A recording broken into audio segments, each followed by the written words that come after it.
Tiga hal yang paling sering dilakukan oleh orang-orang yang sedang terjerat pinjol.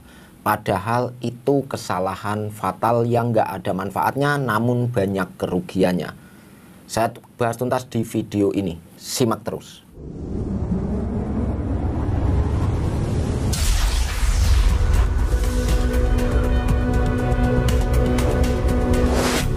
Assalamualaikum warahmatullahi wabarakatuh. Jumpa lagi di Wani Tangi Official ya. Bagaimana kabar teman-teman semuanya yang khususnya selalu mengikuti channel Wani Tangi ya. Saya selalu berharap buat teman-teman di luar sana dalam keadaan sehat walafiat, dimudahkan segala urusannya dan dilancarkan selalu rezekinya. Amin amin ya robbal alamin. Sesuai judul maupun thumbnail ya, kalian harus ya sedikit hati-hati atau waspada lah buat kalian yang belum pernah melakukan 3 kesalahan yang sering dilakukan oleh teman-teman yang sedang mikirin masalah pinjol, khususnya yang sedang mengalami telat bayar. Langsung saja, ada 3 kesalahan yang paling sering dilakukan oleh nasabah pinjol. Yang pertama, melakukan atau merubah handphone kalian ke setelan pabrik atau reset ke awal setelan. Mereset handphone ke setelan pabrik itu sering sekali dilakukan oleh teman-teman yang sedang panik, khususnya yang sedang bingung, sedang berpikir keras bagaimana sih ini caranya agar saya tidak terkena imbas sebar data dari pinjol, agar data saya bisa dihapus di sistem pinjol. Kesalahan itu sering sekali dilakukan. Namun saya di sini tidak akan menyalahkan kalian yang sudah terlanjur melakukan itu ataupun yang sudah pernah menyetel pabrik handphone kalian ya, atau mereset setelan pabrik handphone kalian ya. Karena pada dasarnya ketika kalian sedang pusing mikirin bagaimana sih keluar dari problem ini dan bertubi-tubi juga ancaman-ancaman terkait sebar data, intinya ketika kalian benar-benar sedang dibuat panik oleh pinjol, itu terkadang pola pikir kita itu sempit. Kita tidak bisa berpikir lebih jernih lagi. Namun saya selalu menegaskan, kalian harus berpikir jernih gitu ya. Karena ketika Anda berpikir jernih, itu masalah-masalah yang sedang kalian hadapi itu akan lebih mudah untuk mencari solusi dari permasalahan itu gitu ya. Mereset handphone kalian dengan kalian berharap data kalian atau data kita yang sudah terlanjur masuk ke sistem pinjol itu akan secara otomatis terhapus. Sekarang sama-sama kita coba yuk, saya jelaskan sedikit ya. Data kita itu masuk ke sistem pinjol itu dari awal kita peminjaman, dan itu masuknya ke sistem mereka ya, bukan seperti kita sedang membuat suatu dokumen disimpan ke handphone kita sendiri gitu. Mereka ngambil data kita dari awal pengajuan, datanya udah otomatis tersimpan di sistem mereka gitu. Kita dari sini handphonenya di setel pabrik atau dihapus semuanya lah ya. Sama-sama berpikir yuk, apakah secara otomatis yang sudah terlanjur masuk di mereka, di sistem pinjol, itu secara otomatis ikut kehapus juga? Ya saya rasa sih sangat-sangat tidak mungkin. Kalau emang pinjol sistemnya sebodoh itu ya konyol sekali. Mereka akan mendapatkan kerugian berapa puluh atau berapa ratus triliun bahkan. Karena saya rasa ya yakin semua orang akan melakukan hal itu gitu. Itu yang pertama, jadi jelas ya untuk penjelasannya. Yang kedua, kesalahan kedua yang sering dilakukan oleh teman-teman ketika pusing mikirin pinjol, itu terlalu percaya akan bantuan-bantuan instan. Maksudnya gimana mas? Banyak sekali jasa-jasa di luar sana, baik itu jasa yang menyediakan dana talangan atau pinjaman pribadi untuk menutupi hutang kalian, maupun jasa-jasa terkait akan menghapus data kalian di sistem pinjol. Mengaku hacker bisa hapus data kalian di sistem pinjol. Itu juga sering dilakukan padahal manfaatnya nggak ada, kerugiannya banyak. Yang terkait masalah pinjaman pribadi atau menyediakan dana talangan, itu selalu akan dibumbu-bumbui dengan kita harus menyediakan uang sekian dulu kalau ingin dibantu gitu ya. Ada yang 5%, 10% atau 20%. Pasti kita akan ditanya hutangnya berapa totalnya, butuh uang berapa.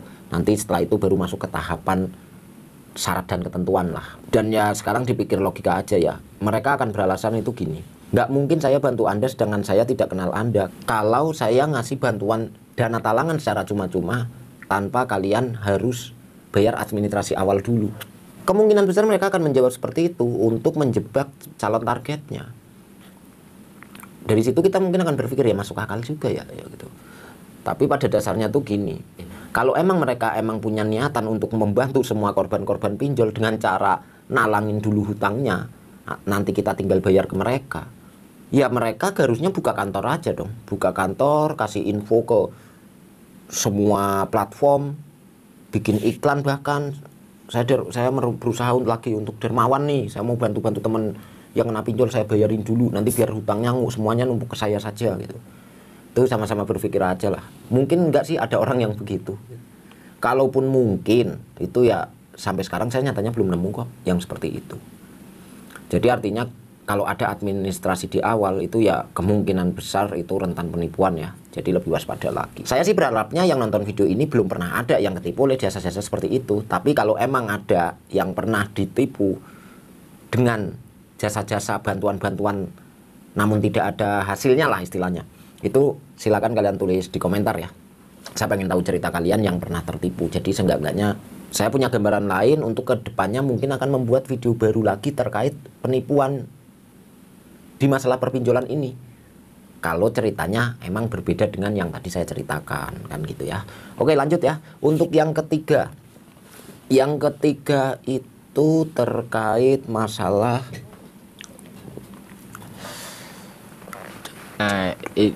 ini parah nih.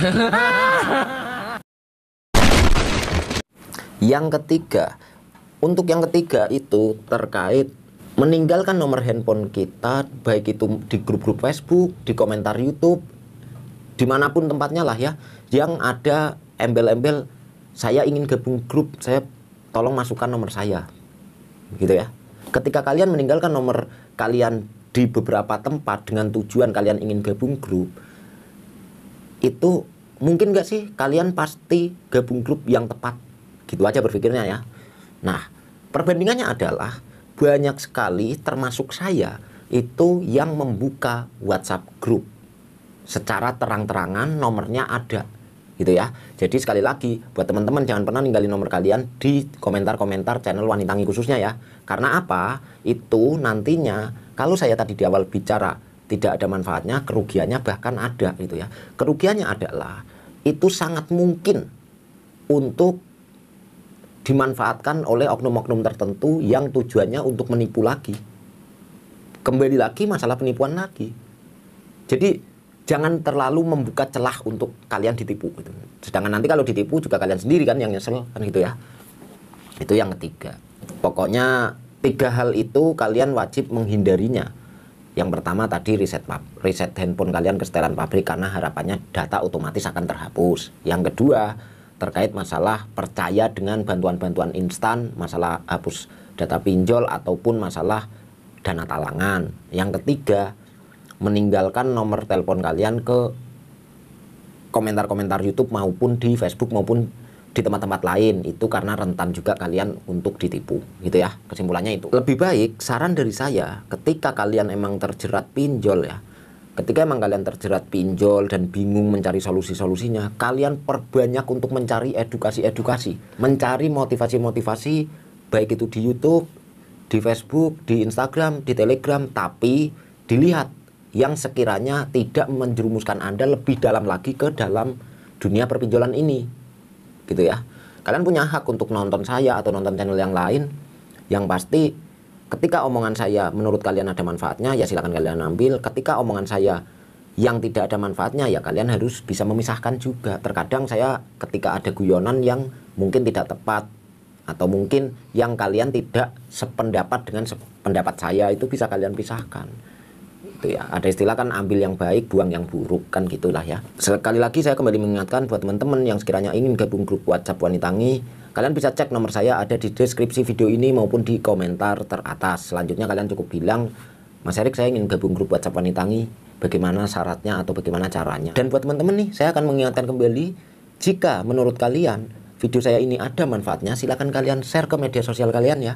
Bukan apa-apa, mungkin di luar sana ada orang yang nggak tahu nih bahwa di YouTube ternyata ada pembahasan-pembahasan yang tujuannya memotivasi terkait masalah solusi perpinjolan. Oke ya, saya akhiri saja buat video ini. Terima kasih yang udah nonton video ini. Bye, wassalamualaikum warahmatullahi wabarakatuh.